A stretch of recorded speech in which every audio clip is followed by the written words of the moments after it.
Hello friends, good morning. कैसे हैं आप? आइए हमारे channel IAS with Hari Mohan में आपका बहुत बहुत स्वागत है। दोस्तों, मैं आपके साथ जिस चैप्टर को आजकल डिस्कस कर रही हूँ वो चैप्टर चल रहा है कंट्रोल और कोऑर्डिनेशन। कंट्रोल और कोऑर्डिनेशन की मैंने अभी तक 2 क्लासेस आपके साथ ले ली हैं और पहली क्लास में मैंने आपके साथ नर्वस सिस्टम बताया था और सेकेंड क्लास में मैंने आपके साथ जो डिस्कस किया था टॉपिक वो था ह्यूमन ब्रेन। आज की क्लास में मैं बड़ा इंटरेस्टिंग सा टॉपिक आपके साथ शेयर करने जा रही हूँ और वो इंटरेस्टिंग सा टॉपिक है कंट्रोल और कोऑर्डिनेशन प्लांट्स के अंदर कैसे होता है। क्या प्लांट्स भी क्या करते हैं किसी ऐसे सिस्टम के थ्रू, उनके पास भी कोई ऐसा सिस्टम होता है जिसके थ्रू वो अपनी सारी एक्टिविटीज़ को रेगुलेट करते हैं? उनके पास भी कोई नर्वस सिस्टम होता है क्या? तो देखिए, सीधी सी बात है, इसमें कोई नई बात नहीं है। आप लोग प्लांट का पूरा डाइसेक्ट करके देख लीजिए, उसमें कहीं कोई नर्वस सिस्टम आपको नहीं मिलेगा। तो जब प्लांट के पास नर्वस सिस्टम है नहीं और कंट्रोल और कोऑर्डिनेशन का काम जो होता है वो नर्वस सिस्टम का होता है, तो फिर प्लांट्स के अंदर ये सारी एक्टिविटीज़ कैसे होती हैं? क्योंकि वो भी तो लिविंग है और लिविंग का जो बड़ा ही इंपॉर्टेंट सा फीचर था कॉन्शियसनेस माने चेतना। और वहाँ पर हम बताते हैं कि भाई चेतना एक ऐसी चीज़ है, वही बताती है कि इन्वायरमेंट में क्या हो रहा है और आपको उसके अकॉर्डिंग कैसे रिस्पॉन्स करना है। तो प्लांट लिविंग है तो 100% रिस्पॉन्स करते ही करते हैं। प्लांट के रिस्पॉन्सेस के एग्जाम्पल अगर हम बात करें तो देखिए, हमने मिट्टी में एक छोटा सा बीज डाला और वो बीज क्या होता है? अंकुरित होता है। उसकी जड़ ज़मीन में जाती है, तना ऊपर जाता है। एक टाइम के बाद हर प्लांट का अपना अपना टाइम होता है कि वो किस पर्टिकुलर सीजन में फ्लावर देगा, किस पर्टिकुलर टाइम पे वो फ्रूट देगा। तो ये सब प्लांट को कौन बताता है और कैसे बताता है, किस फॉर्म में बताता है, ये हम आज की क्लास में आपके सामने बताने जा रहे हैं।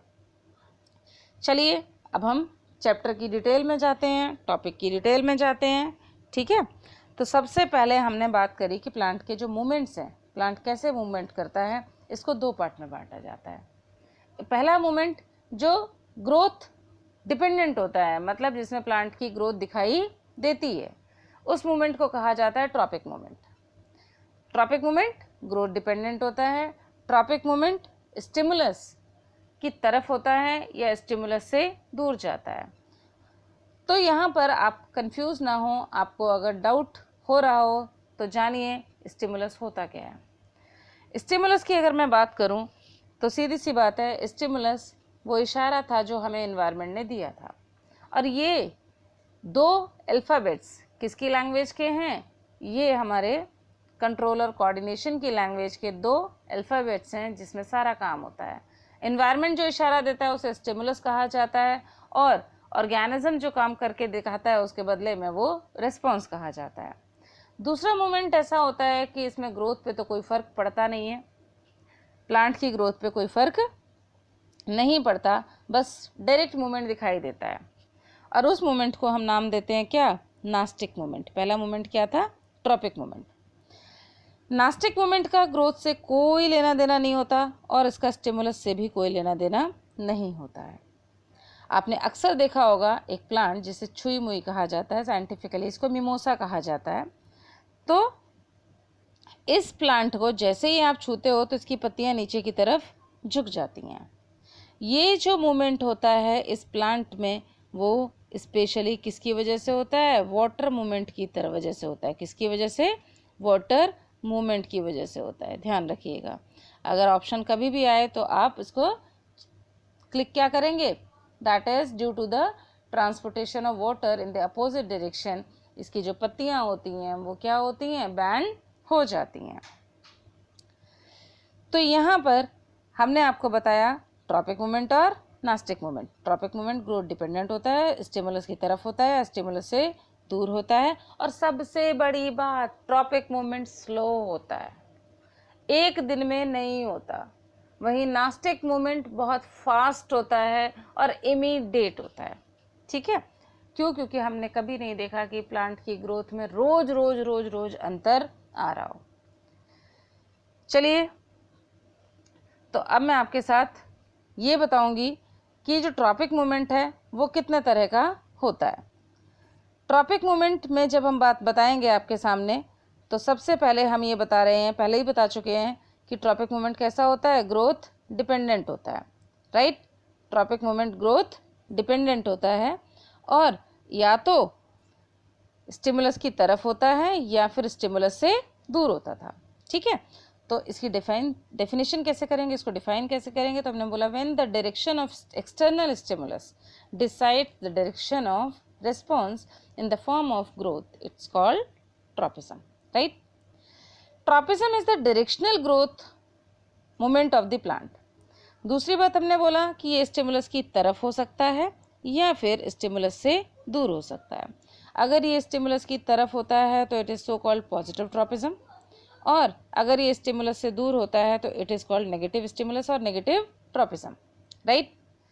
फर्दर इस ट्रॉपिक मूवमेंट को 5 पार्ट में बांटा जाता है। फोटोट्रॉपिज्म, जब प्लांट लाइट की वजह से रिस्पॉन्स करते हैं, तो लाइट की अकॉर्डिंग रिस्पॉन्स करते हैं, तो ये फर्दर 2 पार्ट में बटेगा। कौन कौन सा? पॉजिटिव फोटोट्रॉपिज्म और नेगेटिव फोटोट्रॉपिज्म, राइट। नेक्स्ट है जियोट्रॉपिज्म। जियो माने अर्थ की वजह से मूवमेंट हुआ, तो ये भी फर्दर 2 पार्ट का है। अगर कोई चीज़ अर्थ और सॉइल की तरफ जाएगी तो पॉजिटिव ट्रॉपिज्म, और अगर अर्थ और सॉइल से दूर जा रही है तो नेगेटिव जियोट्रॉपिज्म। जब स्टिमुलस पानी की वजह से होता है तो इसको हम बोलते हैं hydrotropism. Same hydrotropism is also of 2 types. Then chemicals की वजह से होता है तो कीमोट्रॉपिज्म, ठीक है। और इसके बाद हमारे सामने आता है थिग्मोट्रॉपिज्म। थिग्मोट्रॉपिज्म का मतलब है टच के अकॉर्डिंग अगर मूवमेंट होता है तो इसे हम क्या बोलते हैं? थिग्मोट्रॉपिज्म। देखिए अब सीधी सी बात है, इस टच के साथ प्लीज़ आप मिमोसा वाले टच को कोरिलेट मत करिए। हमने पहले ही बोला है it is a type of tropic movement, और ट्रॉपिक मूवमेंट इंस्टेंट नहीं होते हैं, वो स्टिमुलस से अफेक्टेड होते हैं। स्टिमुलस से अफेक्टेड भी हो रहे हैं, स्टिमुलस की तरफ भी हो सकते हैं, स्टिमुलस से दूर भी हो सकते हैं, और सबसे बड़ी बात तो थी कि ये स्लो होते हैं। अब मैं आपके सामने डायग्राम्स की हेल्प से इनको समझाने जा रही हूँ। तो देखिए पहला वाला जो डायग्राम है उसमें मैंने दिखाया आपको कि एक प्लांट है और ऊपर क्या है? सनलाइट है। तो जब मैंने इस प्लांट को कमरे में रख दिया और एक खिड़की खोल दी, थोड़ी देर में मैं क्या देखूंगी, अगर इसको डिटेल हम इसको स्टडी कर रहे हैं तो आप देखिएगा कि जो इसका स्टेम है वो स्टेम किधर की तरफ मुड़ने लगा? सन की तरफ। तो लाइट वाले को हमने क्या वर्ड दिया था? लाइट वाले को हमने वर्ड दिया था फोटो, राइट, ठीक है। तो इसने लाइट की तरफ दिया, तो कौन सा फोटोट्रॉपिज्म दिया इसने? स्टेम ने दिया पॉजिटिव फोटोट्रॉपिज्म। कौन सा दिया? लेकिन ये सॉइल से तो दूर गया है, तो ये कौन सा गया? इसने नेगेटिव जियोट्रॉपिज्म शो करा बेटा। कौन सा करा? Negative geotropism. ऐसे ही जब मैं रूट के पास आती हूँ तो रूट क्या करती है? नेगेटिव तो फोटो देती है, क्योंकि ये लाइट से कहाँ जा रही है? दूर जा रही है, राइट। नेगेटिव फोटो और पॉजिटिव जियो, राइट। पॉजिटिव क्या दिया इसने? जियोट्रॉपिज्म।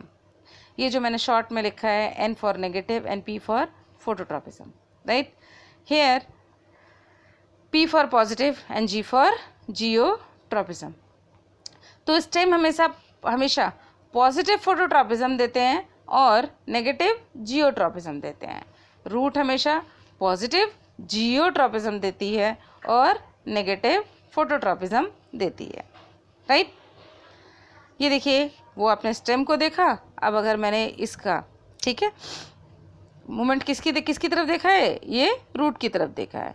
तो ये ध्यान रखिए, रूट किधर की तरफ जाती हैं? हमेशा सॉइल की तरफ मूव करती हैं। Got it?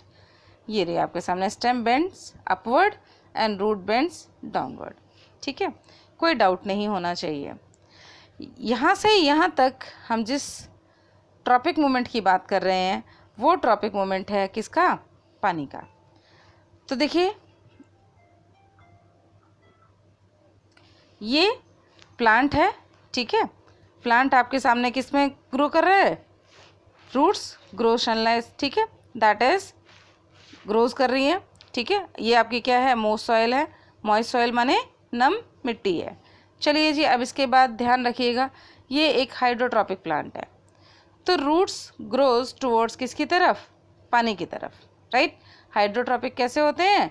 हाइड्रोट्रॉपिक वो प्लांट होते हैं जो पानी में ग्रो होते हैं। और जनरली अगर मैं नॉर्मल हर एक प्लांट की भी बात करूं तो भाई सीधी सी बात है, आपको मालूम है कि प्लांट को जो पानी सप्लाई करता है वो कौन सप्लाई करता है? पानी हमेशा जड़ों से, जाइलम की हेल्प से ऊपर तक जाता है।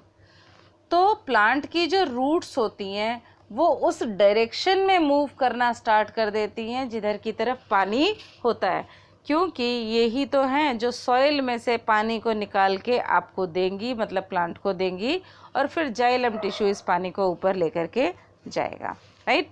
तो सबसे पहले जैसे रूट ग्रो हुई थी, ठीक है, रूट ग्रो हुई नॉर्मल में, लेकिन इसके बाद धीरे धीरे ये रूट क्या करती है, पानी को ढूंढने के लिए चल देती है, राइट।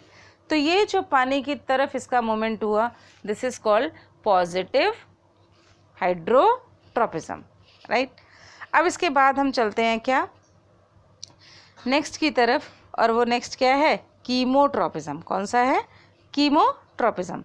यहाँ पे मैंने जो आपके सामने डायग्राम दिखाया है वो डायग्राम है that is female reproductive part का, जिसे हम क्या बोलते हैं, कार्पेल बोलते हैं, कार्पेल या पिस्टिल। इस पिस्टिल के 3 हिस्से होते हैं, नंबर 1 स्टिग्मा, नंबर 2 स्टाइल और नंबर 3 ओवरी। तो देखिए, अगर प्लांट में रिप्रोडक्शन, सेक्सुअल रिप्रोडक्शन शुरू होने की बात करें तो सबसे पहले जो मेल रिप्रोडक्टिव ऑर्गन है आपके क्या होते हैं, स्टेमेन होते हैं। स्टेमेन के 2 पार्ट होते हैं, एक तो एंथर और फिलामेंट। जो एंथर है, एंथर के अंदर पोलन ग्रेन्स स्टोर होकर के रहते हैं। तो जब एंथर सूखता है और उसमें से पानी ख़त्म हो जाता है तो उसके बाद रप्चर होता है, और रप्चर होने के बाद में पोलन ग्रेन्स रिलीज़ हो जाते हैं। पोलिनेशन के किसी तरीके से, चाहे वो सेल्फ पॉलिनेशन हो, चाहे फिर वो क्रॉस पॉलिनेशन हो, इन एनी हाउ ये pollen grains female reproductive part तक पहुंचते हैं। और फीमेल रिप्रोडक्टिव पार्ट का जो सबसे पहला पोर्शन है जो इनको वेलकम करता है वो है स्टिग्मा। स्टिग्मा के पास जब ये आए पोलन ग्रेन, तो स्टिग्मा ये पहचानेगी कि कौन सा पोलन ग्रेन राइट टाइप का है। क्यों? क्योंकि हवा, पानी ये मेन मीडियम है किसके, पॉलिनेशन के। तो यहाँ पर आप देखिए, सीधी सी बात है ना, हवा को पता है कि मैं कौन से टाइप का पोलन ग्रेन लेकर के आई हूँ, ना पानी को पता है कि कौन से टाइप का पोलन ग्रेन लेके आई हूँ। हो सकता है किसी भी प्लांट पे किसी भी प्लांट का पोलन ग्रेन आके गिरा हो, बट हर एक प्लांट को किसी दूसरे प्लांट का पोलन ग्रेन फर्टिलाइज नहीं कर सकता। तो स्टिग्मा पहचानती है अपने राइट टाइप के पोलन ग्रेन को, और वो कैसे पहचानती है, दैट इज़ केमिकल डायग्नोसिस से। तो ये पहले केमिकल्स चेक करती है कि इसकी आउटर मेम्ब्रेन पे सेम टाइप के केमिकल्स हैं या नहीं, और जब वो केमिकल्स राइट टाइप के होते हैं तो ये पोलन ट्यूब को अलाउ करती है, पोलन ग्रेन को अलाउ करती है पोलन ट्यूब जर्मिनेट करने के लिए, और फाइनली ये जो पोलन ट्यूब है वो ओव्यूल तक पहुंचती है, राइट। और ओव्यूल के अंदर एग होता है जहां पर फर्टिलाइजेशन होता है। तो डायग्राम कह रहा है पोलन ट्यूब जब सेम केमिकल टाइप का है मेम्ब्रेन पे, तो पोलन ट्यूब जर्मिनेट होनी स्टार्ट हो गई और वो कहाँ जाने लगी, ओव्यूल की तरफ जाने लगी, राइट। और इस पोलन ट्यूब के पास ही कौन होते हैं, मेल न्यूक्लियाई होते हैं जो फर्दर जा कर के फर्टिलाइजेशन करेंगे। अब हम आते हैं किसके बारे में बात करते हैं, लास्ट वाला टाइप, दैट इज थिग्मोनास्टिक, जो किसके लिए रिस्पॉन्स करता है, टच के लिए रिस्पॉन्स करता है। तो हमने देखा है कि बहुत सारे सॉफ्ट प्लांट होते हैं जिनके पास एक घूमता हुआ स्पाइरल सा स्ट्रक्चर होता है जो प्लांट को आगे बढ़ने में हेल्प करता है। That particular structure is called tendrils. क्या कहलाता है, टेंड्रिल। और टेंड्रिल फर्दर मॉडिफिकेशन होता है स्टेम का। तो ये ध्यान रखिए कि ये क्या करता है, टेंड्रिल क्या करता है, जैसे क्लिंग कर जाता है किसी सपोर्ट से और प्लांट को पता चल जाता है कि भाई हमने कहीं पे टच कर लिया, तो फिर प्लांट फर्दर क्या करता है, आगे बढ़ना स्टार्ट कर देता है। और ऐसे मूवमेंट को हमने क्या नाम दिया था, याद करिए, थिग्मोनास्टिक मूवमेंट, ठीक है। तो एक क्विक रिकैप में हम फिर से आए तो हमने बोला कितना टाइप का मूवमेंट हुआ, फोटोट्रॉपिक लाइट की तरफ से, लाइट की वजह से, और जियोट्रॉपिक अर्थ की वजह से, हाइड्रोट्रॉपिक पानी की वजह से, और कीमोकेमिकल्स और थिग्मो टच की वजह से, राइट। ये जो सारे मूवमेंट्स हैं मैंने फिर आपको तीसरे तरीके से समझाने की कोशिश की है। यहाँ पर मूवमेंट 2 तरीके के, कौन कौन से, ट्रॉपिक और नास्टिक मूवमेंट, ठीक है। ट्रॉपिक मूवमेंट स्टिमुलस की वजह से होता है, ठीक है, लेकिन नास्टिक मूवमेंट्स का स्टिमुलस से कोई लेना देना नहीं होता। ये स्लो होता है, स्लो होता है, ये फास्ट होता है। ठीक है, एग्जाम्पल इसका कौन सा है, that is touch me not जो प्लांट होता है, छुई मुई का जो प्लांट होता है, छुई मुई के प्लांट को क्या कहते हैं, दैट इज़ मिमोसा प्लांट। क्या कहते हैं, मिमोसा प्लांट। ठीक है, दैट इज़, अब हम यहाँ पर बात करेंगे phototropism, movement towards the light, geotropism, movement towards the gravity, chemotropism, that is movement towards the chemicals, and hydrotropism, that is movement towards the water. Okay, चलिए अब प्लांट इन कामों को कैसे कर पाते हैं ये बताते हैं हम आपको फटाफट से। ठीक है, तो प्लांट को काम करने के लिए जो चीज़ें हेल्प करती हैं वो होते हैं इसके स्पेशल केमिकल्स। इसके अंदर जो इम्पल्स जनरेट होता है वो केमिकल मीडिएटेड होता है, राइट। स्टिमुलस बाहर से इशारा हुआ, अब उस बाहर से इशारे को, जैसे हम कंप्यूटर में क्या करते हैं, कुछ भी टाइप करते हैं तो कीबोर्ड से ABCD फलाना ठिकाना हम लिख रहे हैं, तो इसके बाद ये जो ABCD या जो भी लेटर हमने लिखा, जो भी नंबर हमने टाइप किया, वो सारे के सारे 0 और 1 की फॉर्म में कन्वर्ट होते हैं। और कंप्यूटर की लैंग्वेज को क्या बोला जाता है, बाइनरी लैंग्वेज। तो ऐसे ही हमने जो भी, इन्वायरमेंट ने जो भी इशारा दिया, उस इशारे को प्लांट ने जिस तरह के इम्पल्स में कन्वर्ट किया, वो इम्पल्स कहलाते हैं केमिकल इम्पल्स। और उनके इस केमिकल इम्पल्स को रेगुलेट कराने में जो हेल्प करने वाले केमिकल्स हैं, उन केमिकल्स को नाम दिया जाता है हार्मोन। तो अगर हार्मोन को हम डिफाइन करेंगे तो हम कहते हैं hormones are those chemicals which act as a regulator of the living system, right. ये लिविंग सिस्टम के रेगुलेटर्स कहलाते हैं। और हार्मोन्स के साथ साथ कभी कभी हम एक टॉपिक और भी बता देते हैं, एक वर्ड को और डिफाइन कर देते हैं, और वो वर्ड कहलाता है एंजाइम, राइट। तो एंजाइम वो वर्ड होता है, या एंजाइम वो लोग होते हैं, ठीक है, लोग नहीं होते बच्चों, राइट। वो केमिकल्स होते हैं जो केमिकल रिएक्शन की स्पीड को बहुत तेज कर देते हैं, और बहुत तेज, इतना तेज कि हमारी इमेजिनेशन से भी परे है। 10⁶ टाइम बढ़ा देता है एक एंजाइम नॉर्मल एक्टिविटी को, तो उसको बोलते हैं बायो कैटलिस्ट, जैव उत्प्रेरक। और ये क्या कहलाते हैं, जैव नियंत्रक कहलाते हैं। ये किसी भी प्रोसेस को स्लो और फास्ट करते हैं। तो मैंने बोला plant respond to the things like light, gravity, touch और वाटर, राइट, इसके अकॉर्डिंग करते हैं। And these are the stimuli for the plant. Plant coordinate their behaviour by using their hormone and respond to the environmental changes. This they do by affecting the growth of the plant. ठीक है, अब अगर ऐसा होता है तो इसी तरीके से ये क्या कर रहे हैं, प्लांट की ग्रोथ पे फ़र्क डालते हैं। आप देखेंगे कि अगर आप अपने घर में कोई पौधा लेकर के आते हैं और टाइम हो गया, वो पौधा बड़ा हो गया, लेकिन इसके बावजूद भी उसमें फ्लावर नहीं आ रहा, लेकिन वहीं पर एक माली अगर आपके पास से निकल के जाता है और वो छोटा सा पौधा लेकर के जाता है और उसके ऊपर फूल आ रखा होता है, तो आप हमेशा परेशान रहते हैं कि माली के पास जो पौधा छोटा भी होता है तो भी उसके पास फूल क्यों आ जाता है, और हमारे पास पौधा इतना बड़ा होता है तब भी उसके पास फूल क्यों नहीं आता। उसका कारण ये है कि वो लोग जिन केमिकल्स को यूज़ करते हैं अपने प्लांट्स को सेल करने के लिए, तो वो पहले ही अर्ली स्टेज में ही अपने प्लांट को क्या करते हैं, फ्लावरिंग प्लांट को फ्लावरिंग हार्मोन से ट्रीट करा देते हैं, जिसकी वजह से उसमें जल्दी से फ्लावर आ जाते हैं, राइट। तो ये सब काम प्लांट में कौन करता है, हार्मोन्स करते हैं। और इन हार्मोन्स को ट्रांसपोर्ट कराने की जिम्मेदारी होती है जाइलम की। जब वो पानी को लेकर के जा रहा था तभी वो सारे पार्ट्स को क्या देता है, इन हार्मोन्स को सप्लाई कर देता है। They respond to the stimuli very slowly because they have no nervous system. Now plant hormones को एक स्पेशल नाम दिया जाता है, that is called phyto hormones. And phyto माने प्लांट, और हार्मोन तो हार्मोन है ही, राइट। चलिए जी, अब हम बताते हैं आपको प्लांट हार्मोन कितने तरह के होते हैं। तो आपके सामने मैंने यहाँ पे नाम लिखे हैं 5। देखिए 4 हार्मोन्स तो पहले से ही पता थे, लेकिन 5वां जो केमिकल था वो गैसियस फॉर्म में रिलीज़ हुआ।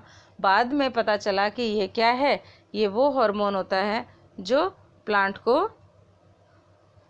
एक्टिविटी, प्लांट को स्पेशल काम कराता है, और वो काम क्या है, फ्रूट राइपनिंग का काम होता है।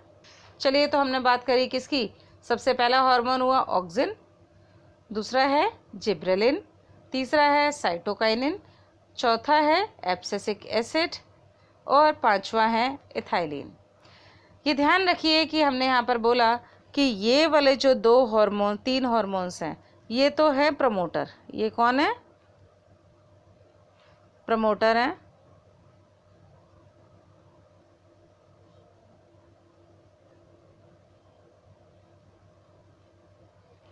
राइट।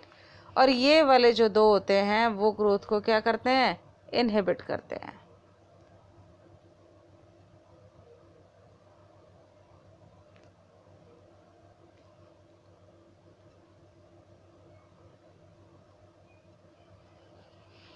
चलिए जी, बात करिए हमने। While auxin, gibberellin and cytokinins promote the growth of the plant, whereas abscisic acid prevent or hampers the growth of the plant. तो इन्हें हम क्या कहते हैं? इन्हें इनहिबिटर कहा जाता है। तो इसमें तीन जो ऊपर वाले हैं वो क्या है? प्लांट ग्रोथ की प्रमोटर्स होते हैं, और बाद वाले जो दो होते हैं वो क्या कहलाते हैं? इनहिबिटर्स कहलाते हैं। राइट। अब हम बात कर रहे हैं एक इम्पॉर्टेंट सी टॉपिक की, इसी में जो बहुत बच्चे इसमें क्वेश्चन पूछते हैं कि मैम देखिए हमने देखा था कि ऑक्सिन जो है उसको किसने डिस्कवर करा, ठीक है, जिब्रेलिन है उसको किसने डिस्कवर करा। हालांकि ये पर्टिकुलर पोर्शन आपका 10th के लेवल पे तो नहीं दे रखा है, बट कंपटीशन में हमेशा ये चीज़ पूछी जाती है। तो हमारा जो बेसिक टारगेट है वो 9th 10th क्लियर कराना नहीं है। हमने कंपटीशन को क्लियर कराने के लिए 9th 10th को स्टडी कराना स्टार्ट किया हुआ है यहाँ पर। उसका कारण है कि 6 to 10 तक की सारी NCERT की किताबें आपको वर्ड टू वर्ड पढ़नी है। राइट। लेकिन जो इसमें एडवांसमेंट वाला टॉपिक हमने इंट्रोड्यूस करा है वो क्या है कि इन सारे हार्मोन्स को किस किस ने कब कब डिस्कवर किया था। तो एग्जैक्टली जो सबसे ज़्यादा कन्फ्यूज़न होती है वो होती है ऑक्सिन के साथ में, कि मैम एक बात बताइए, ऑक्सिन के केस में हम किसको सही माने? ये ऐसा हार्मोन है जिसको हम कीवर्ड देते हैं कि पापा बेटा दोनों ने एक साथ मिलकर के इस हार्मोन पे काम किया था, और वो पापा बेटा कौन थे? चार्ल्स डार्विन और उनके बेटे जो थे Francis Darwin.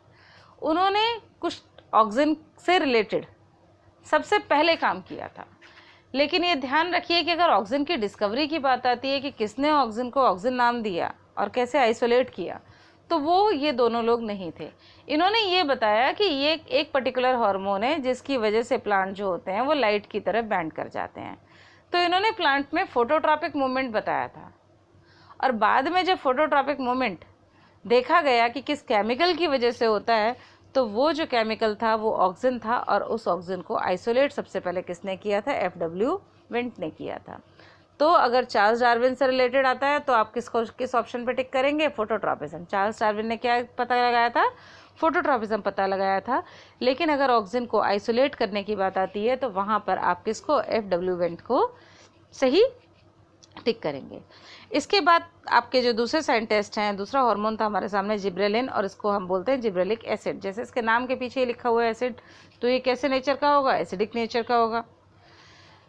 Actually rice plants में एक बीमारी होती है जिसको बोलते हैं फुलिश सीडलिंग। तो ये जो फुलिश सीडलिंग जिस एक्टिव केमिकल की वजह से होती है, बाद में उस एक्टिव केमिकल को जब आइसोलेट किया गया तो वो एक्टिव केमिकल था जिब्रेलिक एसिड, और किसने डिस्कवर किया? कुरोसावा ने। ठीक है। फिर मिलर साइंटिस्ट थे, इन्होंने ये बताया कि साइटोकाइनिन नाम का एक हार्मोन होता है जिसे बेसिकली उन्होंने जो नाम दिया वो काइनेटिन दिया था। ठीक है। और क्या करता क्या है ये? इस हार्मोन का मेन काम होता है एक ही जगह पे बहुत ज़्यादा सेल डिवीज़न करना। तो एग्जैक्टली ये फ्रूटिंग के लिए रिस्पॉन्सिबल होता है।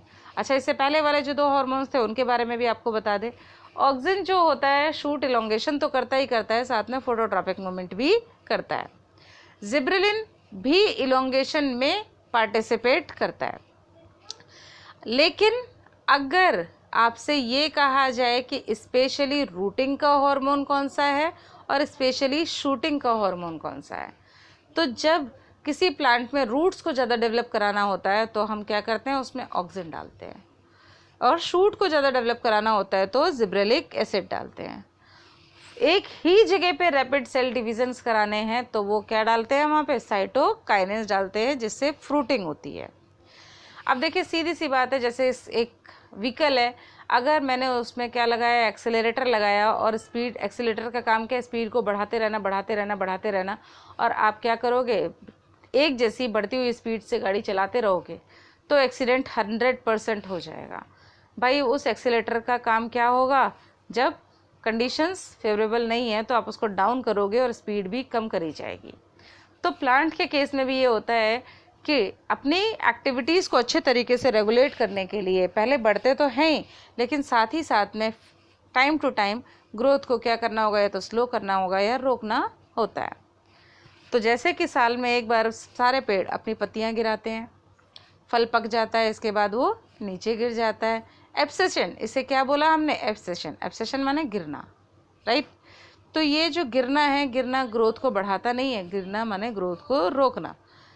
तो यहाँ पर जो हार्मोन है वो एब्सिसिक एसिड नाम का हार्मोन है, और ये ग्रोथ इनहिबिटर की तरह काम करता है।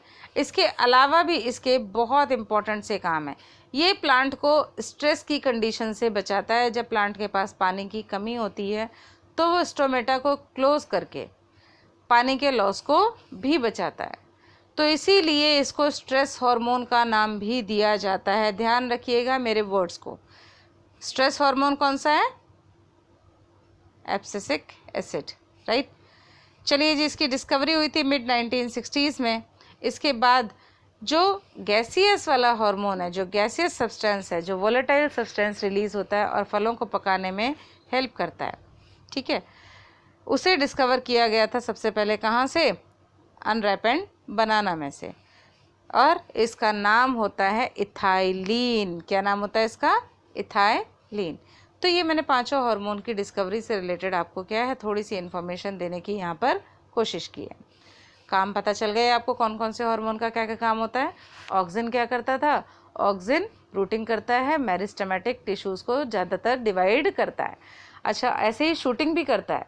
ऑक्सिन के अंदर एक और चीज़ होती है कि हमेशा ऑक्सिन टिप पर प्रेजेंट होता है, और टिप पर प्रेजेंट होने के साथ साथ वो टिप को इलोंगेट करता है। तो अगर मैं ब्रांचिंग चाहूँगी कि प्लांट में ज़्यादा से ज़्यादा ब्रांचिंग हो, तो मुझे टिप को रिमूव करना पड़ेगा, ताकि वो ऑक्सिन फिर किसको करे, वहाँ फिर ब्रांचेस की ग्रोथ होनी स्टार्ट हो जाती है।